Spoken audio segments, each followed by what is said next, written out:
Halo, balik lagi sama gue Easy di vlog gue NWWCS. Dan terima kasih sekali lagi untuk teman-teman yang sudah DM di TikTok, di IG, dan juga di YouTube. Terima kasih, gue ucapin banget terima kasih atas antusiasnya dan atas kepercayaannya untuk sharing sama gue. Beberapa udah oke untuk gue angkat ceritanya, dan juga beberapa memang mungkin masih belum mau untuk diangkat ceritanya. Nggak apa-apa. Dengan kalian mau cerita aja sama gue, which is itu orang asing, itu gue bilang udah kemajuan banget untuk kalian. Dan itu sangat bagus ya, gitu. Gimana kalian caranya buat ngerilis stres kalian. Masih dalam menu, bukan menu sih, masih dalam topik dari episode sebelumnya. Banyak DM yang gue terima adalah, Kak, gimana sih cara sembuhnya? Kak, gimana sih cara buat ngilangin perasaan yang istilahnya kayak kepikiran terus, depresi, takut, malah sampai ada yang takut loh. Itu yang benar-benar menurut gue adalah, itu udah ancaman yang paling gila kalau menurut gue. Dan itu benar-benar gak manusiawi. Nah, gue sekali lagi di vlog ini bercerita tentang pengalaman gue sendiri. Dan juga pengalaman orang-orang terdekat gue menghadapi mental health dan juga menghadapi orang-orang yang mempunyai narcissistic personal disorder. Gue bukan profesional, gue bukan mental health practitioner, psikolog, psikiater, bukan. Tujuan dari vlog ini adalah gue mau kalian juga mulai untuk bercerita, mulai untuk apa ya, meredakan rasa yang ada di hati kalian yang berat banget, dan juga di pundak kalian, dan juga di kepala kalian, yang kadang terlalu rame ya, malam-malam gitu. Oke, kita sekarang masuk ke topiknya, gimana sih cara sembuhnya? Zi, gitu. Gue nggak tahu nih, orang tuh beda-beda gimana cara sembuhnya, gitu. Ya kan? Contohnya, gue bisa ngasih, yang biasa gue kasih saran ke teman-teman adalah, mulai berbicara dengan teman terdekat, mulai berbicara dengan orang-orang terdekat, atau mulai berbicara dengan gue. Dan insya Allah, my lips are sealed. Gue nggak akan ngomong apapun, dan kalau gue mau share, gue akan minta konsen dari kalian. Gitu. Pertama itu, ngomong sama orang-orang terdekat, cerita tentang apa yang ada di hati kalian, apapun, sesakit-sakit apapun kalian harus cerita, gitu. Dan buat teman-temannya yang diceritakan, ya gue harap adalah kalian juga mendengarkan. Jangan memberi saran kalau kalian memang tidak tahu, gitu. Dan tidak tahu solusinya ya, gitu. Yang kedua, journaling. Kok journaling sih? Udah kayak orang-orang yang di psikolog semuanya. Oh, bener, journaling mungkin sama ya. Tapi journaling di sini gue tuh beda. Yang gue lakukan adalah, gue akan menulis nih. Bisa di handphone, bisa di kertas, tapi gue lebih prefer kertas ya.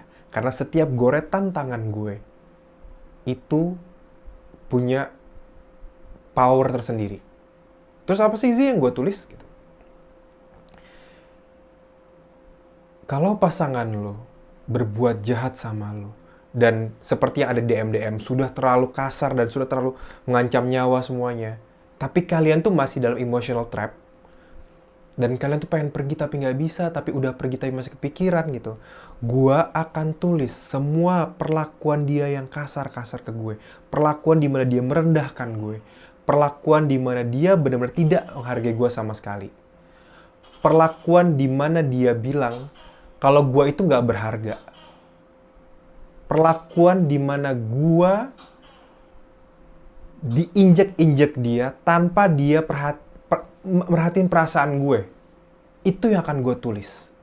Gue akan bikin list 1-10 atau 1-20 sebanyak mungkin, dan gue akan tulis di kertas. Karena setiap goretan tangan gue itu mempunyai power yang lebih. Dan juga setiap goretan tangan gue menulis satu huruf saja, gue akan selalu ingat apa yang dilakukan ke gue. Semakin dalam, semakin banyak, semakin rasa gak suka lo, rasa benci lo itu makin dalam, makin kerasa. Disitulah gue gunakan power dari kebencian itu buat gue move on. Buat gue supaya gak balik lagi, dan buat gue supaya gak noleh lagi ke belakang dan mengharapkan dia. Itu yang gue lakuin. It works for me. Maybe it works for you too. We never know. Kita harus coba. Itu yang gue lakukan. Yang ketiga, gue memulai vlog ini. Gue memulai untuk mendengarkan cerita orang lain. Gue memulai vlog ini, itu bener-bener berpikir kayak, maju enggak. Kenapa? Karena gue sendiri takut untuk ke psikolog. Gue sendiri takut untuk ke psikiater. Gue sendiri takut untuk orang tahu kalau gue ada permasalahan jiwa. Gue sendiri takut kalau orang tahu tentang gimana relationship gue. Gue sendiri takut kalau orang itu merendahkan apa yang gue rasakan. Kayak bilang, gitu aja lo lemah. Gue gak suka, gue takut. Tapi gue beranikan diri untuk coba. Lo harus mulai. Coba bikin. Coba lo cerita. Tapi one way. Seperti ini. Gue dapat two ways-nya, dapat dari komen kalian, dapat dari DM kalian. Dan sewaktu gue mendengar cerita dari kalian, gue berpikir kayak, wow, ternyata banyak ya. Ternyata orang-orang tuh bisa saling menguatkan juga dalam cerita. Ada salah satu yang DM di TikTok dan kita bercerita banyak ya gitu. Dan akhirnya kita saling menguatkan. Gue share cerita tentang gue, dia share cerita tentang dia, dan akhirnya kita saling menguatkan sama-sama. Kak, kita harus gini, Kak, kita harus gini-gini. And it works. Buat gue. Dan gue harap itu juga bisa buat kalian. Masih banyak lagi contoh-contohnya. Kayak gue juga udah mulai lari pagi, lari sore. Itu buat ngerilis salah satu endorfin ya, kalau nggak salah ya gitu.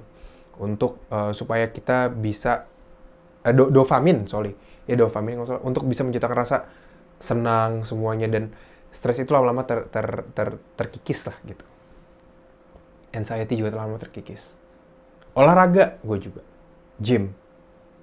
Mungkin kalian bisa lakukan itu juga. Jadi whatever you do, gimana cara kalian untuk bisa sembuh atau bisa untuk recover dari permasalahan ini, itu jawabannya dari kalian.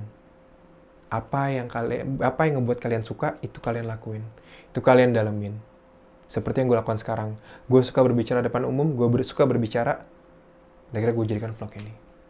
Dan yang paling terpenting adalah, menurut gue pribadi, dan mohon maaf bagi semua yang mungkin ngerasa kayak, nggak gitulah gitu. Gue mohon maaf sekali lagi.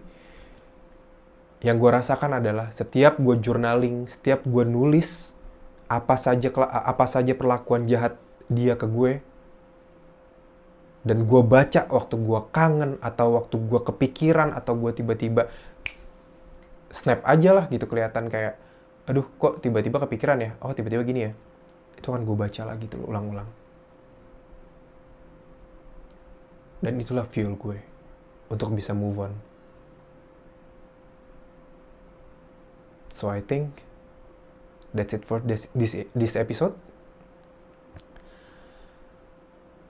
Thank you buat semuanya, sekali lagi terima kasih udah mau DM, udah mau cerita. Please reach out to me.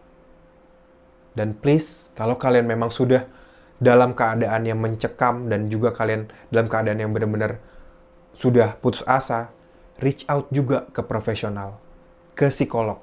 Dan kalau kalian terancam, reach out ke polisi, atau reach out ke siapapun yang bisa membantu kalian. Itu pesan dari gue. And once again, if you think that no one's love you, I'm here. I love you. I'll see you in the next episode. Ciao.